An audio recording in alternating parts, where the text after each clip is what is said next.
Alex Wheatle, welcome to Tell a Friend. Yeah, I'm very happy to be here. How are you doing? I'm good, thank you. So, to begin our interview, I was wondering if you could talk to my viewers a bit about your early life and talking about the social and political climate at the time. Right, my early life. I guess you were asking me about my childhood, which was spent mostly in care in a brutal children's home called Shirley Oaks. I was there from 2.5 to around about 15 years of age, where I suffered physical abuse, mental abuse, and all kinds of things you can imagine. And so that left me with a very low esteem. It left me isolated, alone. At that point in my life, I wasn't aware or didn't know of any family. And so really I was at the bottom rung or even below the bottom rung of the ladder. And then I went to Brixton in my late teens and I found an identity, if you like, amongst the blacks who lived there. So I felt for the first time in my life that I belonged to something. But of course, Brixton was very tumultuous in the late 70s, early 80s. There was lots of police persecution. And in a way that politicized me because I saw at first hand the police brutality, the intimidation, and so forth. And so that really made me wake up to the idea that because of my color of my skin, because of the color of my skin, I wasn't quite accepted, even though I was born in Britain.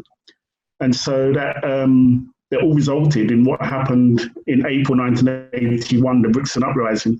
But as I say to many people, it didn't just happen over 2 or 3 days in April 1981. You have to go back to the likes of Olive Morris, who was assaulted, badly beaten up by the police, and this is way back in 1969, so it was always under the surface of what was going on in Brixton, the police intimidation. But obviously it boiled over on that warm weekend it was in April.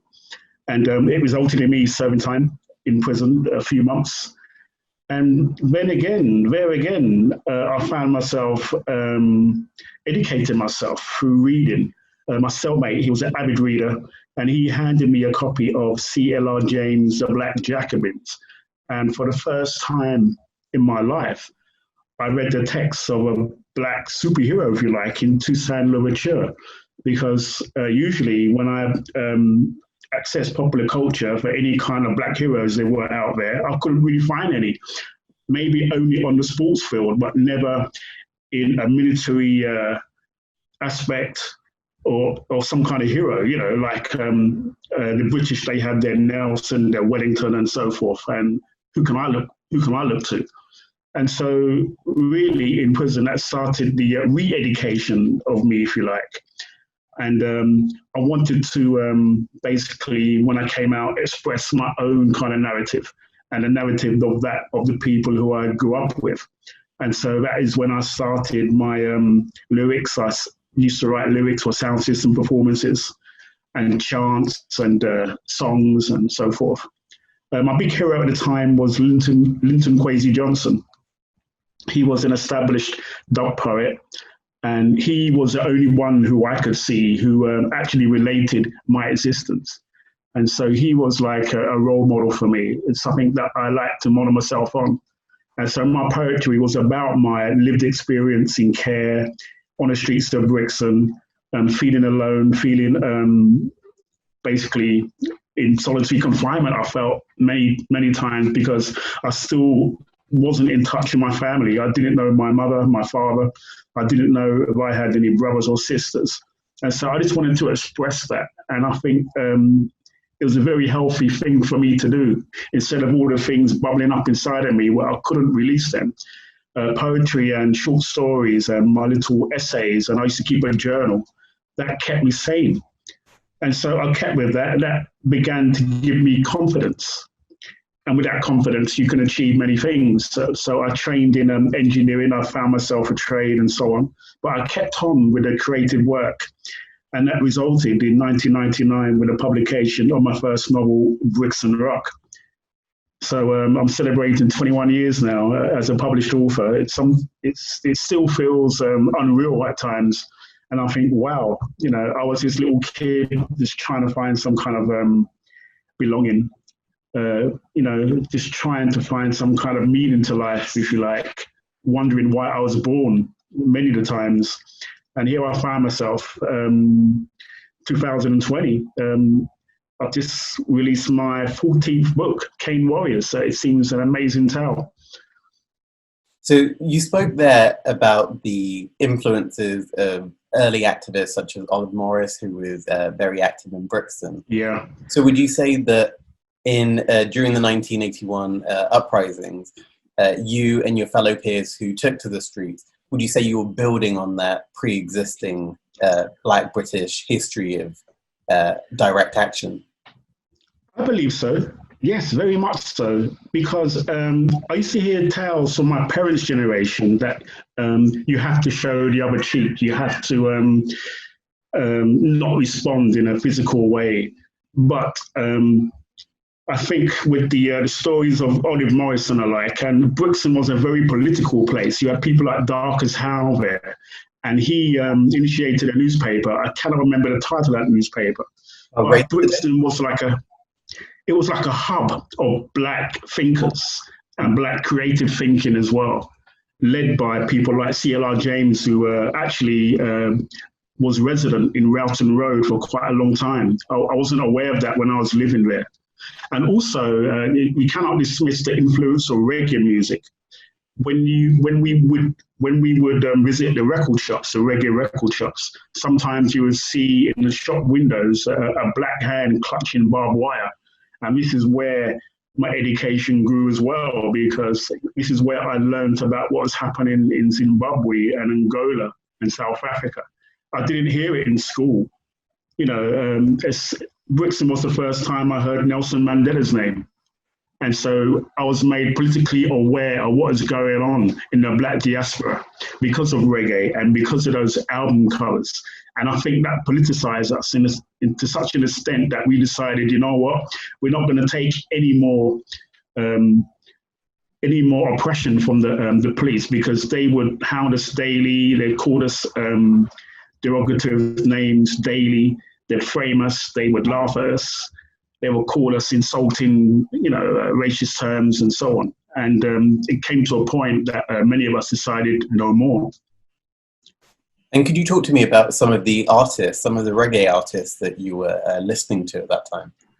Of course, yeah. I guess my favourite artists included people like Dennis Brown, the Crown Prince of Reggae, Gregory Isaacs, Sugar Minor, The Wailing Souls, Barrington Levy, Johnny Osborne.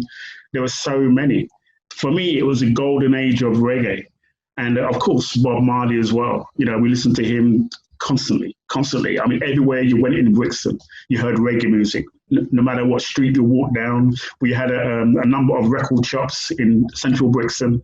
And of course, there were the blues parties, the dances, the town hall clashes with the sound systems. And it was all like a sub kind of culture going on. And I just lapped it up because it wasn't, I didn't grow up with that kind of culture around me. And now I was right in the middle of it. I just absorbed everything I could. And I used to spend many nights just reading the back covers of reggae albums and seeing, reading the lyrics, reading who were the musicians and so on, and the studio engineers. I really became a geek, if you like. And so, I mean, Burning Spear, I would analyze his songs and music for hours on end, because that's how much I was invested into this reggae movement, if you like. And I wasn't the only one, there are others as well. I mean, everybody seemed to be a member of a sound system, and sound systems would basically travel around, they'd play at parties, youth clubs, community centres. And it really was like a sense that at last I belonged to something, I belonged to a culture. And so I enjoyed that, even though there was obviously the police interrupting that at many times, but at least I found some place where I did belong. And could you talk to me about the first time you had an encounter with the police and faced that hostility? The first time I was probably, I think the first time I was queuing up to gain entry into a club. I think it was on Streatham High Road. The club was called Bally High. It was very well known at the time because in Bally High you had to put on your nice clothes. You couldn't enter the club with a t-shirt and a jacket. It had to be a shirt, proper trousers, shoes, and so it was a Sunday night kind of experience. And I was queuing up there, and the police were patrolling, and they basically asked to search me. And I was with a girl, not say a girlfriend, but this is a girl who I knew, who I was trying to impress, basically. So it was very humiliating when they searched me. They had me on the ground. They almost pulled my trousers down. They roughed up my clothes. They roughed up my hair. They said that the Afro comb that I had in my back pocket was an offensive weapon. They called me derogatory names. So you can imagine the humiliation, queuing up, to gain entry into this club with everybody watching. And in the end, the police just took it for a joke. They just laughed. They just said, go on your way. I felt utterly appalled. What can you do? So that was my first proper encounter when I basically knew that the police there, they were the enemy. By the time of the 81 uprisings, would you say that it was an explosion of frustrations that had been building up over the years with the police? Absolutely, yeah, it was an explosion, and also because of the climate and the circumstances and the culture of fear and mistrust. There was a rumor that the police had actually stabbed somebody on Rowton Road. And even though it didn't turn out to be true, because of the atmosphere at the time, everyone believed it. And that's when people started to say, no more. They're killing us now in open daylight, in broad daylight.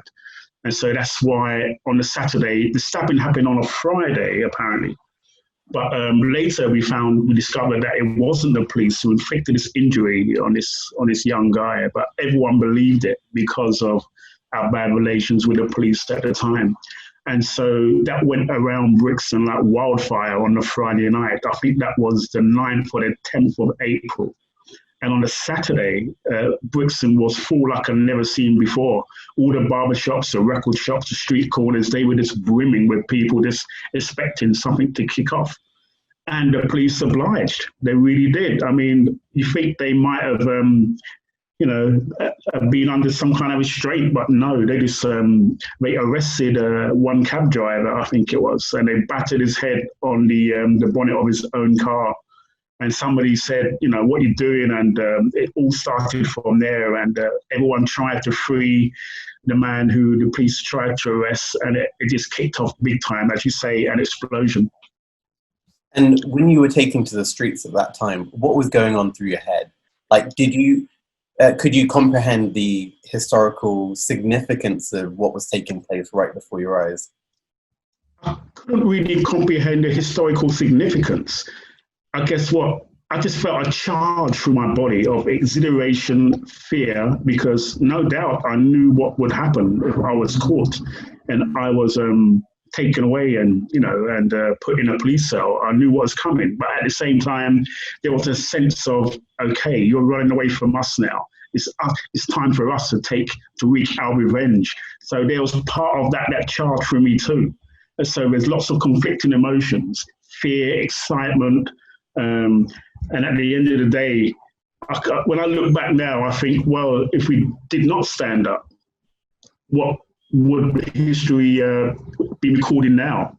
What would have happened? Would the police continue to treat us so badly? So I think it was a good thing that we did stand up. And when you look at Britain today and you see that we're still facing the same issues of harassment and same issues with race relations, does it feel to you like it was all in vain? Because it feels like we haven't moved that far. Yeah, I believe we haven't moved far enough. I mean, it's so frustrating at times when we see that black people, especially young black men, are going to be searched or stopped 6, 7, 8 times. I cannot remember the latest figure, more than their white counterparts. and also with lack of trust as well. It's still here in our community. And for me, it should never be a them and us situation where they're the enemy and we're seen as the enemy, by them. And it really, the police, obviously we need police to police communities, but you have to do that with the license of the people who you're going to police. And so we haven't reached that stage yet where that trust level hasn't matched up. So yes, I am deeply frustrated because, I'm in my 50s now. I really don't want to be talk about how it's going to be for your generation or my children's generation or indeed my grandchildren's generation when I have any. I don't want us to be fighting this fight all the time. And it seems like we've been obliged to because change is very, very slow within the police force and even within society. I mean, just the other day we had over 20,000 complaints about the performance by diversity on ITV, and for me, it was a wonderful thing to see, a wonderful thing to experience. That young people are taking control of their own narrative, and they wanted to express how they felt about 2020, and that included what happened to George Floyd. That includes COVID. And for me, to see 20,000 people, maybe more, complain about that, it's like they're trying to deny us a voice. So for me, that's very disappointing. And that all chimes in with how, because the police is only a reflection of society. You cannot just say that, there's elements of the police racist and that's it. Obviously, there's elements of society racist as well. And that is what we have to confront, and that's what we have to try and wean out. And as you mentioned earlier, when you were sentenced and you were serving your sentence, that's when you were being exposed to a lot of these books, and that's when your own writing in Black education was kind of growing even more. How would you say you found your voice in such a time of solitude? Well, my cellmate is a Rasta man called Simeon. He gave me so much confidence because almost every night I would complain to him about my own existence, my own tribulation growing up in care. And I was always harp on about what happened to me. And he would say to me, yes, that is true, but that doesn't mean that you're ignorant. It doesn't mean that you cannot educate yourself now. It doesn't mean that you haven't got anything to contribute to society. It doesn't mean that you cannot become a great man. Who knows what you could become? Look forward, look within and see where your talent is. And he would drum this into me. And so when I revealed to him that I wanted to be a reggae artist or whatever, writing lyrics and songs and poetry and so on, he said, go on, here's the pencil, here's the paper. Don't be afraid to fail at first. You have to start somewhere, the first step. So he taught me all these life skills, which was incredible for me. I never had that from any social worker, from any person or guardian that I've ever met in my life. He became that kind of like father figure, that guidance tool that I so much needed. And when I think about young people now, I think, that member of the community is so hard to find now. That person who can just cajole and disinfluence young people in the right way, where I was influenced, because maybe if I didn't meet Simeon, who knows what might have come in my life. Maybe the talent that I had within me would never have been discovered. And sometimes that is the journey of our life, isn't it? To try and find what we excel at. And fortunately, I found something that I enjoyed, something that I excelled at.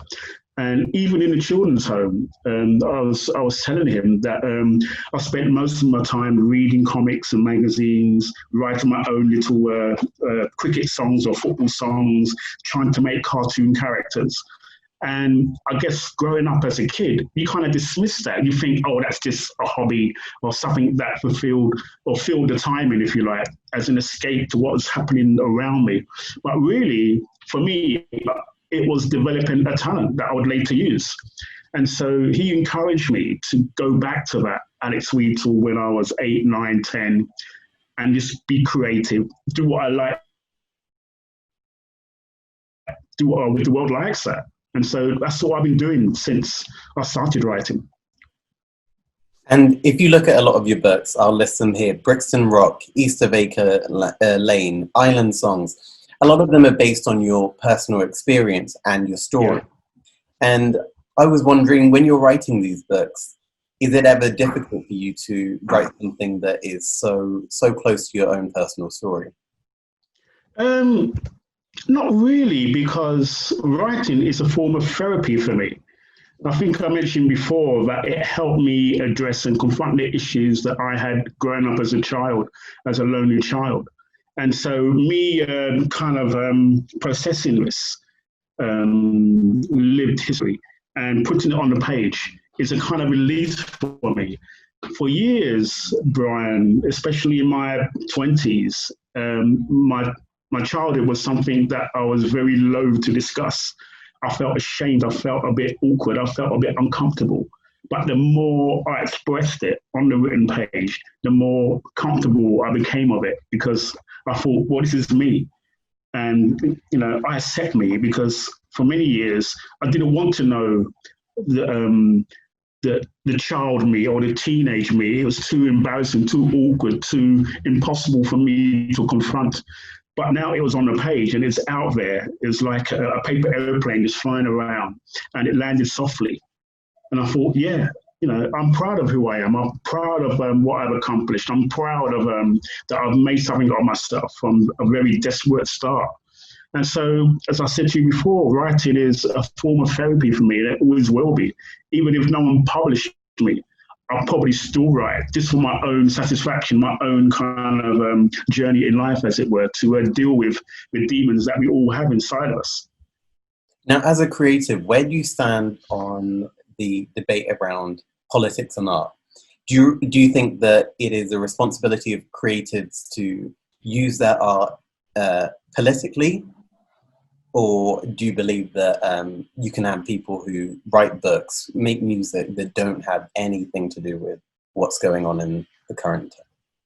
It's a good question, Bryan, but for me, it comes down to a choice. I choose, not in every single book that I write or every single essay or article or poem, but I choose to be political when I want to be, and that is fine.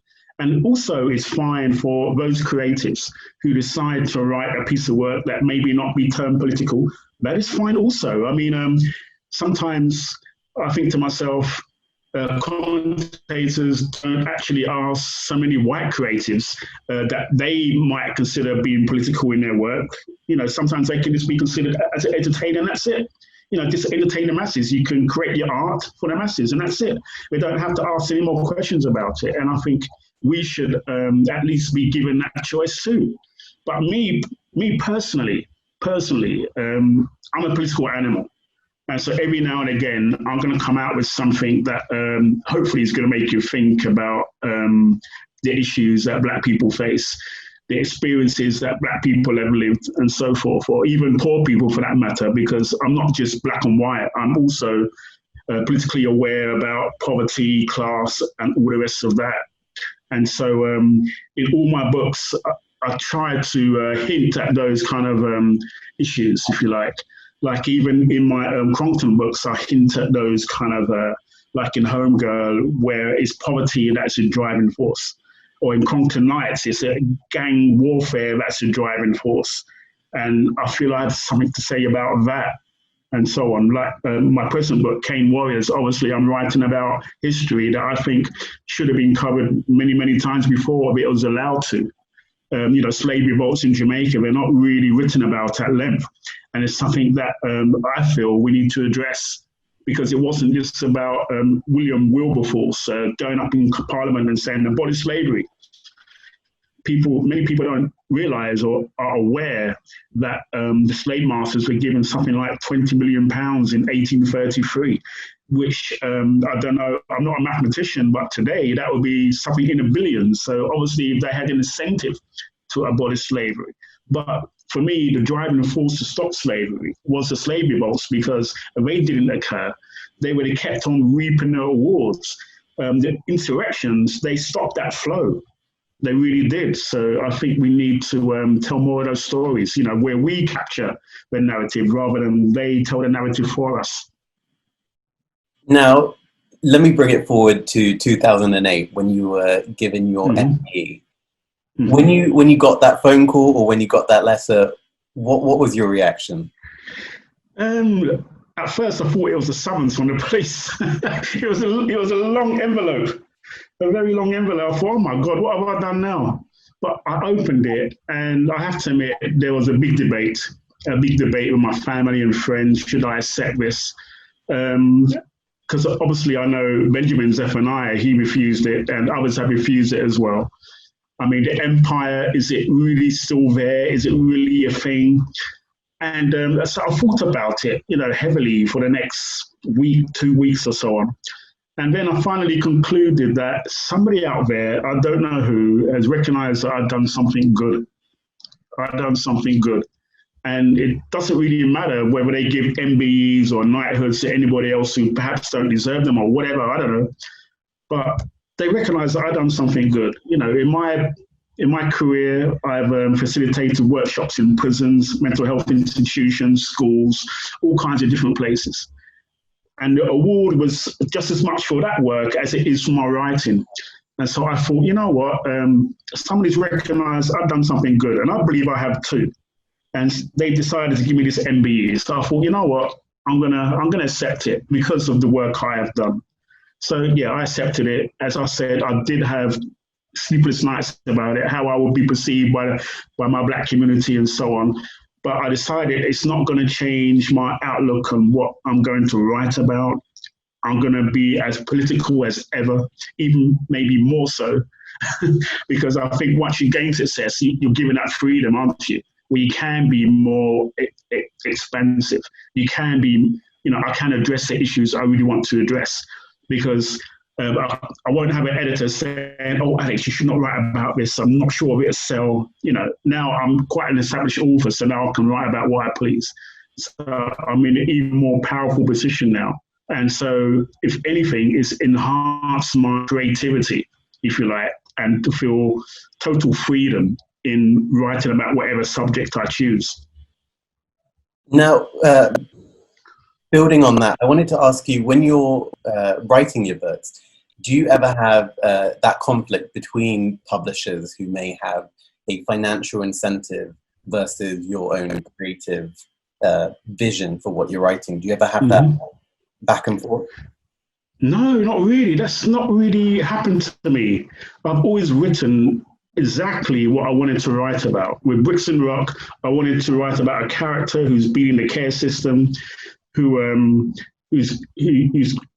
come to Brixton for the first time, and he's trying to find his identity, and he's also trying to find his family. So that was me expressing something within me and the friends who I grew up with. And so I never saw any hindrance in that, or any kind of way that the editor was saying, I must tone this down or tone that down. Issa Bay Claim, my follow-up, that was about precisely what happened in 1981. And I felt totally free to write about that. All the issues, the front line, what happened there, dealers on the streets, reggae dances, blues dances, the whole of it. I just put it all in there without no fear of somebody saying that I cannot do this, it might not be popular or whatever. I just wanted to write the story I wanted to read. And I think that's the best thing a writer can approach any kind of form of work. If I tried to write like Zadie Smith, White Teeth, I would fail. I cannot write that. It's not me. I cannot be passionate about that kind of narrative. The narrative that I'm going to be passionate about is something that I have lived, something that is close to me, something that's close to my heart, that's affected me and the friends who I know. And so I'm always going to stick to that.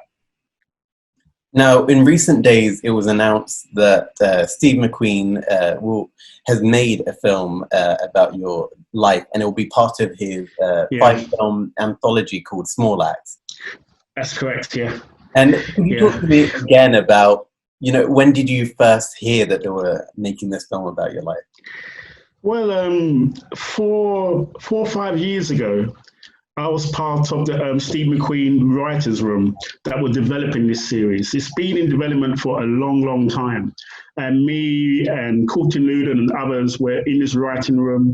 It was like a 9 to 5 job for 3 or 4 months where we just hit out on, ideas of how we could write this series.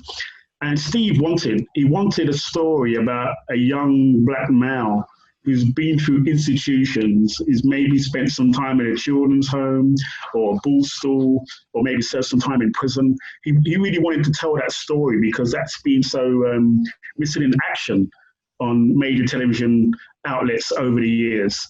And one of my fellow writers, Alistair Siddons, a very good friend of mine, he knew about my narrative, and he said, "Alex, we have to do your story. Your story is amazing." And so Steve said, "What?" And so I spent the rest of the day relating my tale, and Steve was nodding. "Oh yes, we got to do this. We've got to do this." So here it is. And obviously, when you're in development, you cannot speak openly about the project that you're working on and so on. That spoils things. But I'm so relieved that now I can speak about it and address it, and it's amazing. I mean, can you imagine it? One of the best directors in the world. I mean, there could not be a better director in the world to direct my story. I mean, it's very humbling, very, very humbling. And I went on set, I saw the drama being made and so forth. It's just an overwhelming feeling. It really is, especially when they recreated the hostel room that I was in Brixton, the flyers, the posters that I used to have, my reggae collection. They had everything on point. It was just an amazing experience. And just to finish off, I've just seen the reviews of Lovers Rock, the Culture Newland episode that he wrote with Steve McQueen. It's been amazing. And so viewers are really in for a treat. I mean, the master director, Steve McQueen, every single episode is going to be incredible. It's going to be a breakthrough television. It really is. And I implore everyone to watch it. Every episode, the Lewa Logan one, the Lovers Rock one, the Mangrove one, we worked very hard on them, and now it's time to deliver, and we're very excited. And when it comes to actually watching your show, are you going to watch it with everyone else, or is that going to be too weird an experience for you? That's a very good question. My family asking me this a lot. What am I going to do? Because I don't know. Because I'm quite emotional. I might just cry buckets. So I haven't decided yet, to be honest, Bryan. I've not decided yet. I understand it's going to be broadcast around about November. So I would have to make a decision. Where am I going to watch this? Do I watch it with family? Do I watch it on my own first? I don't know. I know I'm going to cry because, there's elements of my life story that are very tender, very traumatic, very emotional. So I have to be careful, but hopefully it might inspire somebody out there. Now, before we conclude, I wanted to finish, as I always do, with a quick fire round of questions. Mm-hmm. So I invite you to complete the sentence. Okay. And the first one is, the greatest misconception about me is? That I don't laugh.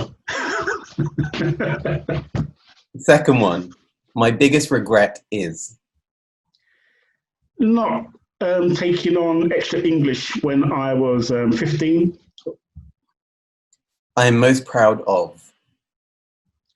Most proud of raising a family. And finally, I want people to remember me for? Being a good guy. You try to do the right thing. I mean, it's as simple as that, really. Alex Wheatle, thank you so much for joining me on Tell a Friend.